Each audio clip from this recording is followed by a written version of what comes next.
December 7, 1941. Pearl Harbor burns. America reels from the most devastating surprise attack in its history. Battleships, cruisers, and destroyers erupt in fire and smoke, and the death toll climbs into the thousands. But what if I told you that this surprise wasn't entirely unforeseen?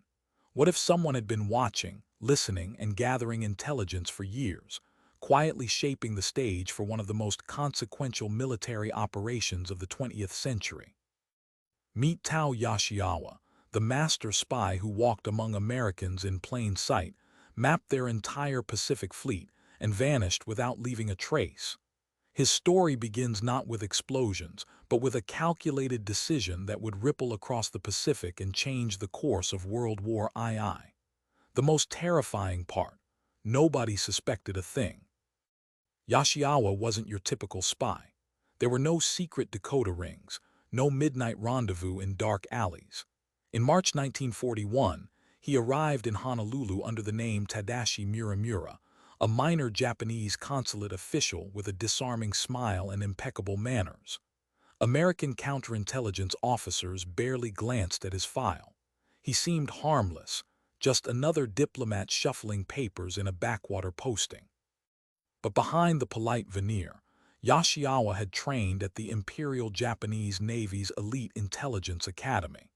He had memorized the silhouettes of every American warship, learned the subtle rhythms of naval life, and prepared meticulously for the moment he would have direct access to the Pacific Fleet.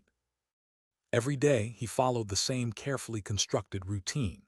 He rented a small Piper Cub airplane for sightseeing tour over Pearl Harbor, pretending to be a casual visitor admiring Hawaii's beauty. He swam near naval docks, counting ships beneath the waves.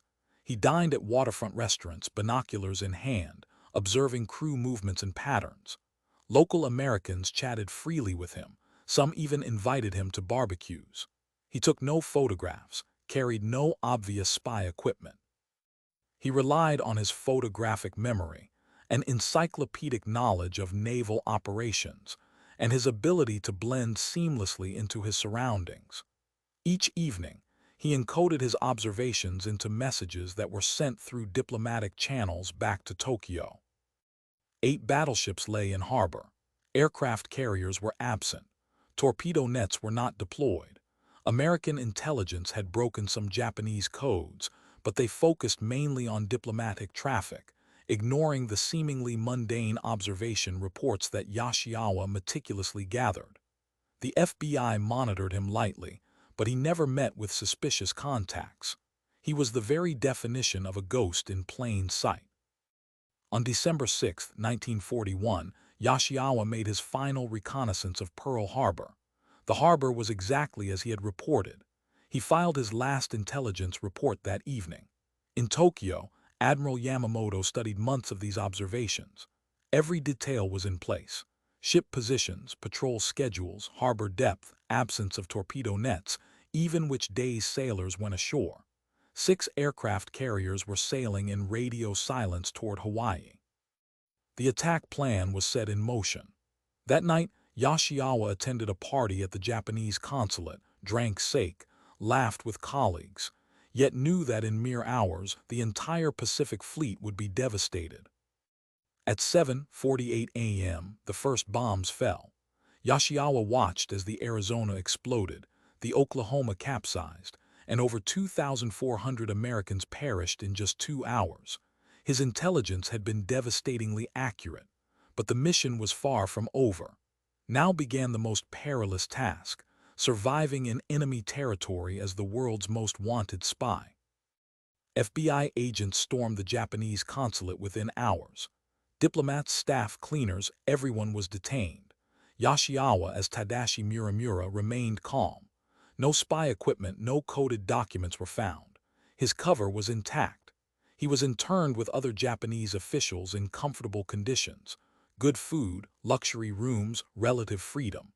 American counterintelligence scrambled to understand how Japan had known exactly where to strike. They interrogated every Japanese national in Hawaii, analyzed codes, and tried to find the mole. Yoshikawa said nothing. His reports had been encoded and sent through regular diplomatic channels, leaving no trace of espionage. By June 1942, 6 months after the attack, a prisoner exchange allowed Yoshikawa to board a neutral ship with other Japanese diplomats. The vessel departed Honolulu harbor, now bustling with warships preparing for the Pacific campaign. On the voyage, the ship stopped in Mozambique for refueling. There, in a dusty port bar, he encountered an American journalist who had also been expelled from Japan. They shared drinks. The journalist complained about Japanese secrecy. Yoshikawa, perhaps tempted, hinted cryptically, "You see, but you don't observe." The journalist raised an eyebrow. Yoshikawa smiled enigmatically and changed the subject, preserving the cloak of secrecy that had protected him for years. Returning to Japan in August 1942, Yoshikawa expected recognition for his extraordinary work. Instead, he received muted praise. "You did excellent work, but we cannot publicly acknowledge it." Admitting that Japan had a spy in Hawaii would undermine the narrative of a legitimate military surprise. Yoshikawa was reassigned to a desk job with modest pay, forbidden from speaking of his mission. For a man who had provided the intelligence for history's most consequential attack, the sense of betrayal was profound. As the war turned against Japan, Yoshikawa watched helplessly. The intelligence networks he helped build were dismantled. The navy he had served was destroyed ship by ship. By August 1945, atomic bombs fell on Hiroshima and Nagasaki. Japan surrendered. Occupation forces arrived. Yoshikawa faced a terrifying dilemma. Would American intelligence link Tadashi Muramura to Tao Yoshikawa? Exposure meant trial, possibly execution. He went underground, destroyed his identification, burned uniforms, and assumed a third identity in 4 years. He worked in a rural factory, hiding among thousands of displaced people, living in fear and isolation. In 1948, a Japanese journalist investigating Pearl Harbor intelligence discovered Yoshikawa's mission. Instead of exposing him, the journalist approached him directly. "Your country should know what you did." Recognition meant risk. Exposure could trigger American justice. Yoshikawa hesitated. In 1953, a small Japanese magazine published an anonymous article, "I was the Pearl Harbor spy." It included precise ship positions, surveillance methods, and timelines only the real spy could know. American intelligence went into overdrive, but Yoshikawa had disappeared again. The article gave no name, no location, no photograph, a ghost's confession. In 1961, Yoshikawa published a tell-all book exclusively in Japan. The story detailed his wartime intelligence work but carefully obscured his current life. The CIA traced payments and intermediaries but could not locate him. In 1964, an American studio offered him a consulting role for a film about Pearl Harbor. He declined the personal travel, fearing arrest or assassination. Instead, in 1965, he agreed to a filmed interview on Japanese soil.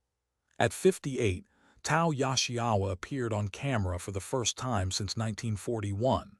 His face, older, weathered, haunted, was broadcast to millions. Yoshikawa did not gloat.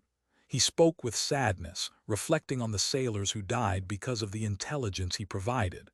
Some Americans saw humanity, others were outraged. Legally, nothing could touch him. Morally, he was complicated. He had operated before the war, following orders in a gray zone of espionage law. He lived quietly in Japan thereafter, consulting on intelligence techniques, training new officers. He visited war memorials, contemplating the cost of his work. In 1993, at 86, he attended a Pearl Harbor Survivors Conference. Meetings were tense but civil. Asked about regrets, he said, "I have something more complicated than regrets. I have understanding.